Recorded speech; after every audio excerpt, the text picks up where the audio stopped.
Good morning. I am Gary Dennis from Bracebridge, Ontario, and I have lived here almost all my life. I have a real passion for the history of the entire Muskoka district and Bracebridge in particular. I'm going to probably refer to both of those areas today. I know it's August when we're doing this, but I'm thinking in terms of future in November, and it's the time when people across our country, from coast to coast to coast, gather in parks, churches, Legion halls, various and sundry locations to remember and honor those who gave their lives during times of war for the Canadian way of life. And I decided to talk to you a little bit about the war memorials which we have in our country, and then move into Muskoka in specifics. This is a near and dear topic to my heart, and you'll find out why later. Across Canada, there are known to be 6,293 military memorials that are specifically dedicated to honor those who have paid the supreme sacrifice in war service in defense of Canada. The National War Memorial in Ottawa, which I'm sure most people are familiar with, especially at Remembrance Day, when the beautiful ceremony is performed there at Confederation Square, was dedicated in 1939, just at the beginning of World War II. There are also 38 memorials erected in 12 different countries, recognizing Canadians who died on foreign soil. The most noted one of those, I'm sure which you were familiar with, is Vimy Ridge, the memorial that was dedicated in 1936 and has been improved and upgraded with quite a bit of effort since then. In Canada, probably the most symbolic memorial is outside of the National War Memorial is the Peace Tower and the Parliament buildings themselves. They were opened, the Peace Tower was opened in 1927, and it was a replacement tower for the original tower burned in 1916. So that gives you a general idea of war memorials across our country and indeed on some foreign soil. So what about our war memorials in Muskoka? Well, probably not too many people realize there are 16 of them in various communities, various sizes, and in different kinds of locations. So I made it a study one day to go out and see what I could find out about all of these, and I'm not going to go into great length about them, but just to give you an idea of where they are. And I'm doing them alphabetically so that there's no favoritism shown. The first one we'll look at is in the town of Bala. It's on Bala Falls Road. It is a single stele. A stele is an interesting word which I think I need to define. A stele is a word, a vocabulary word that's specifically related to war memorials or monuments of similar style. And it refers to a column that goes up. For instance, the Bracebridge War Memorial is a single stele. Other war memorials may have 2 or 3. Some may even have more. So, at the War Memorial in Bala, the names of 1 World War I veteran and 3 veterans from World War II are noted. And this is where Legion Branch 424 is located, and they were active in providing that memorial. One of the more interesting ones is in Baysville, east of Bracebridge, and it is a simple stele. And interestingly enough, although it's there to honor veterans, it does not name any veteran. There are no names on the one in Baysville. It just simply says, "Lest we forget." And it references both the World Wars that Canada was involved in, and it's located beside Highway 117 near the bridge in what they call Gristmill Park.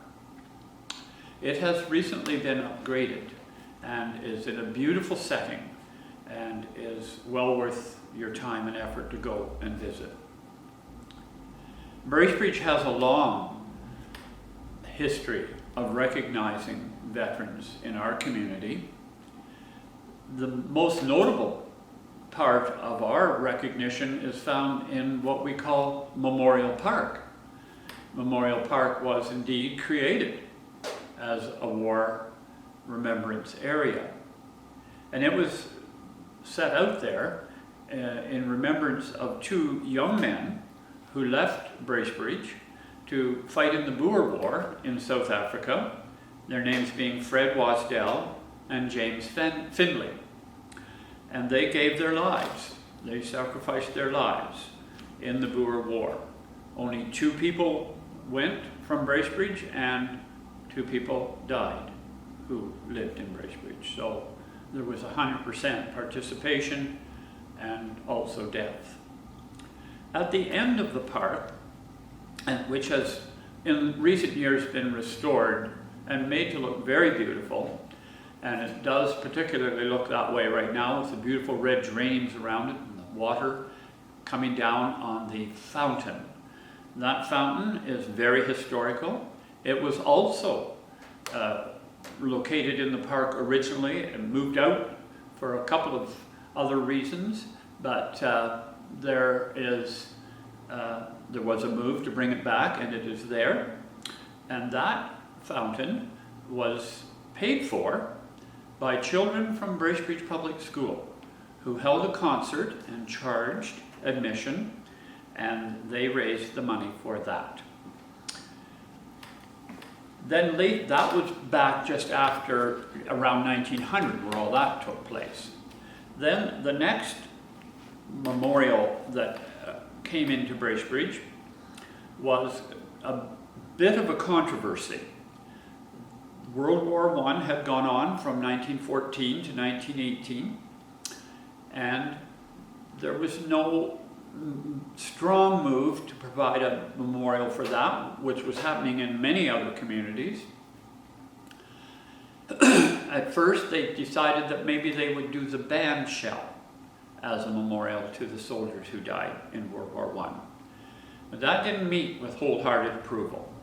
So finally they came to agree that when they opened the new hospital on November the 11th, 1928, that hospital would be called Bracebridge Memorial Hospital in memory of those from World War I who gave their lives.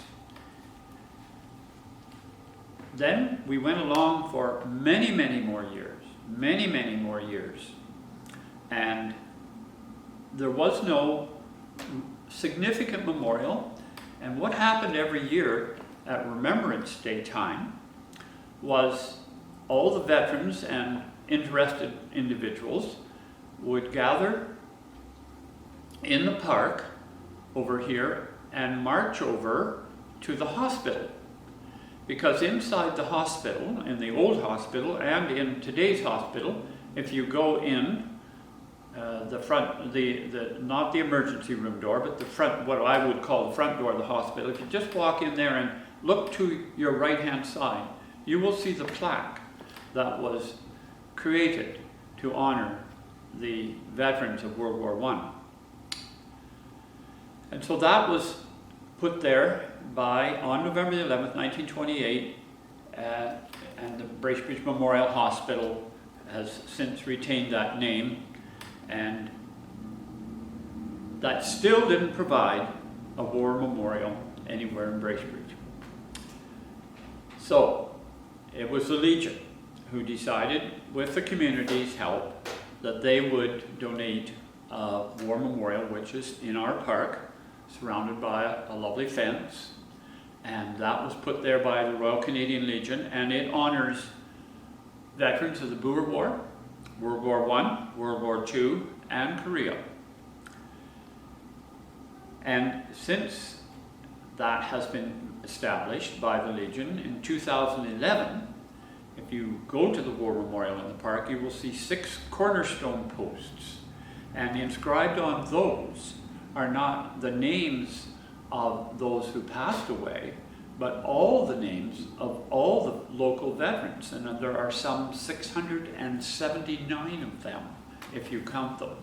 And that's a kind of a very unusual kind of war memorial. So we may have been slow in getting that kind of memorial in Memorial Park, but it's quite unique. And so we also then, in Bracebridge, if you go down to the Legion Hall, and you'll see in front of the Legion Hall, there's a Jeep, and there is a gun, and there is a bell, and they're all dedicated to for war veterans as well. And just one other memorable thing in the park, of course, you can't miss the 2 cannon, one on either end of the park, and they're all part of what is Memorial Park. Well, I've spent quite a bit of time on Bracebridge, so we'll move on. We'll go to Dorset now. Dorset's a small community on the very eastern side of Muskoka, and there is a small stone granite marker there beside Highway 35. And it doesn't, again, name any of the veterans, but it has this commentary. We thank and remember those men and women from our community who served their country and therefore us in wars past for the preservation of peace overseas and at home. Every spring, when the tulips bloom, each tulip represents one of those valiant men and women in the same manner they are represented in the tulip tribute in the National Commemorative Garden at Dow's Lake in our nation's capital. Kind of an interesting little combination, connecting Dorset and Ottawa. It's interesting what you find out when you start to dig into some of these things. We'll move on to another community which is in that same area. If you go to Dorset and then you come back Highway 35 towards Huntsville, you'll come to Dwight, a beautiful little community of Dwight, based on the shoreline of Lake Abays. And there is a simple, colorful memorial located beside the post office, and it honors World War I and World War II veterans. Gravenhurst has a memorial plaque at the library that was installed there in 1923, a few years after World War I, and a memorial wall at the Opera House that was placed there in 1971, and the Legion has a memorial over on Bethune Drive. So that town is well represented.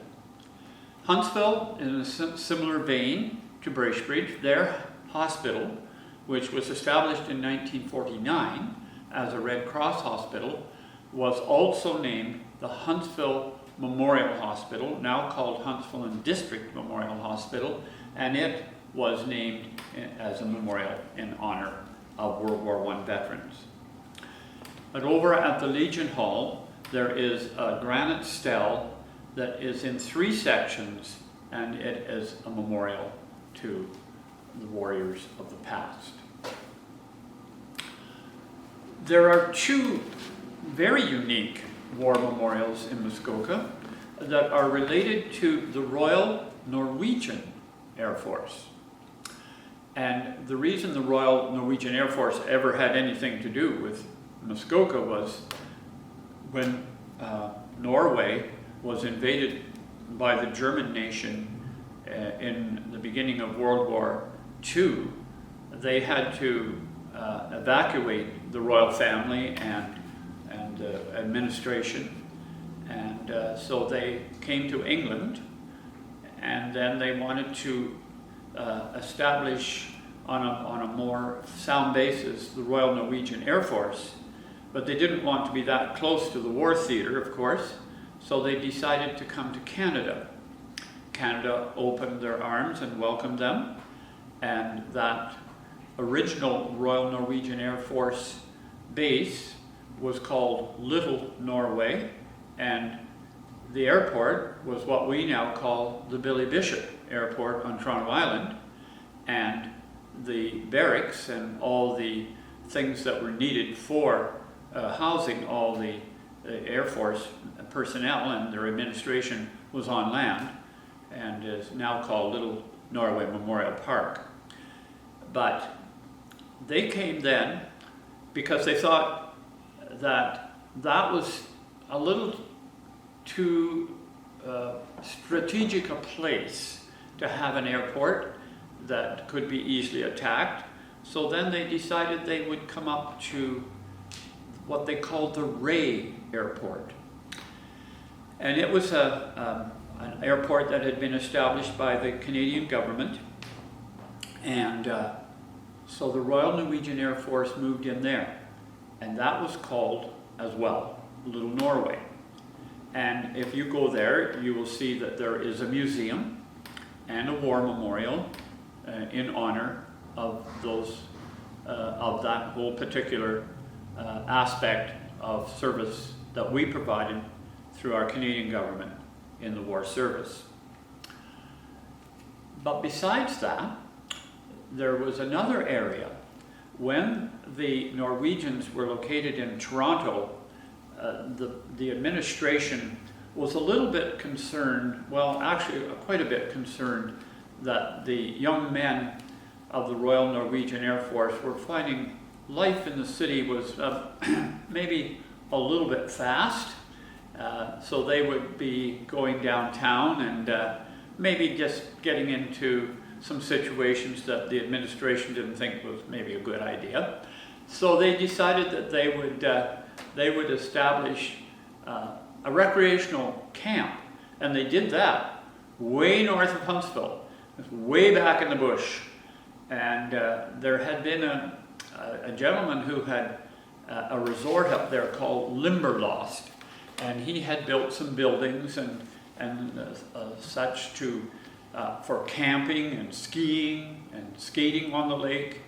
And it was a little place called Interlaken. And so this camp was there established. So the Royal Norwegians moved in there for a camp, a recreational camp. So when men had time off, they whisked them up to what they called Vesel Skagum. And that's where they could work off some of their excess activity and energy and all the rest of it. And that is also another site where there is a lovely little memorial plaque that is dedicated as a veterans memorial, and this is what it reads: in memory of the members of the Royal Norwegian Air Force who gave their lives for freedom in the war 1940 to 1945, and the reason it's 1940 is because that's when they moved up into our area. As screams of eagles linger in the air, so shall their names ring across the seas, a message of liberty to the hills of home. The Norwegian Royal Air Force found Vesel Skagum was very much like Norway, so they felt very much at home there. They did a lot of training there. One of the things that they did was carry a 100-pound backpack full of whatever for 37 kilometers. That was part of their training. Yes, glad I wasn't part of it. So, we move now over to the other side of Muskoka, and that's a community known as MacTier, a community that was basically established by the railway. And there is a large curved red brick wall that includes an altar and a single cross at the Legion Hall in the community itself.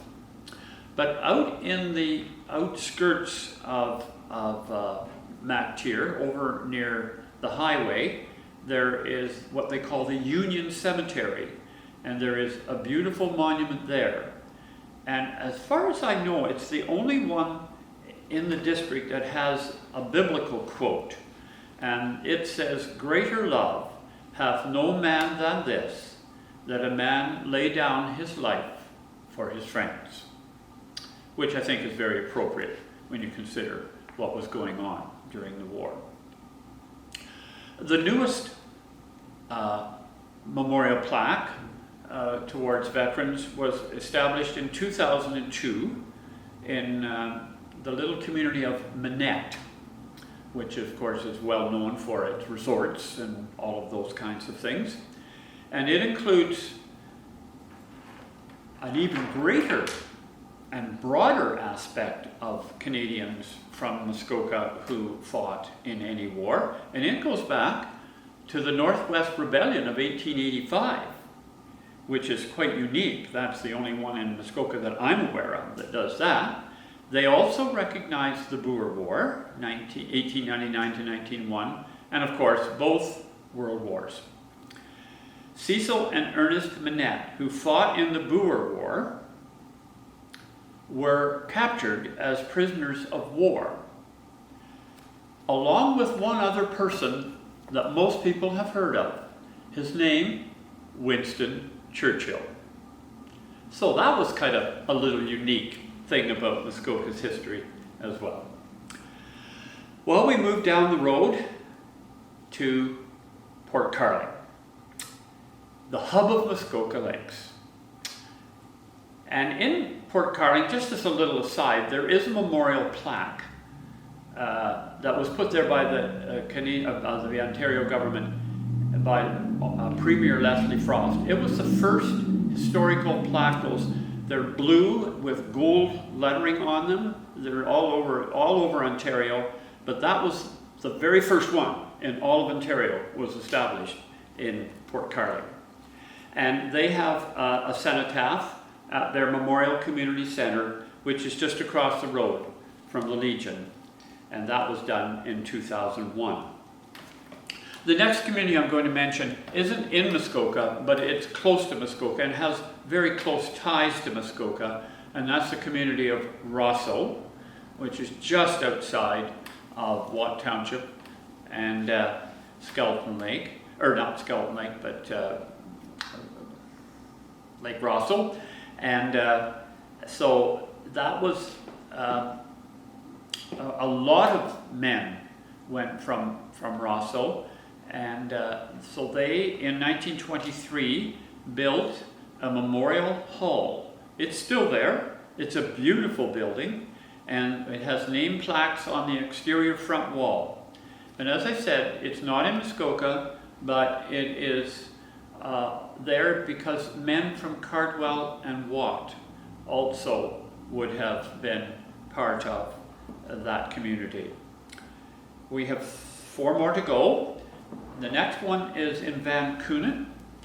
Van Counen is located, the memorial for veterans there is located in what they call the Village Park. It's across from the school that is now turned into what they call the Village Square, I believe. And it includes a provincial plaque that was dedicated to a gentleman by the name of Private George Richardson, who lived in Van Counen and was the mayor of Oakley Township from 1895 and 1896. He fought in the Indian Mutiny, and he won the Victoria Cross. So that is another something special. Okay, we're down to 3 more. The next one is found in Wata, Mohawk Territory, and the memorial there is located in front of the community center. There were 3 gentlemen from the Wata Mohawk Territory, which was formerly known as Gibson Reserve, And so they are recognized there, as well as the Korean veterans. Another one is in a small community, kind of off the beaten track in a way, but it's well known, Walker's Point, Barlocken, and they have 2 natural granite stones that stand one beside the other, and it says, again, their names aren't there, but it says, dedicated to those who serve, we thank you. Now I'm going to talk about 2 very unique memorials. The first one is the only one that was ever purchased, as far as I know, by a private individual. And it was located privately, funded privately in 2002 by Peter Grisdale, who was a World War II veteran. And it is located on Woods Bay and the Moon River in western part of Muskoka, very western part of Muskoka. And it remembers those who served again in the Northwest Rebellion of 1885-86 and World War I and World War II, the Georgian Bay area.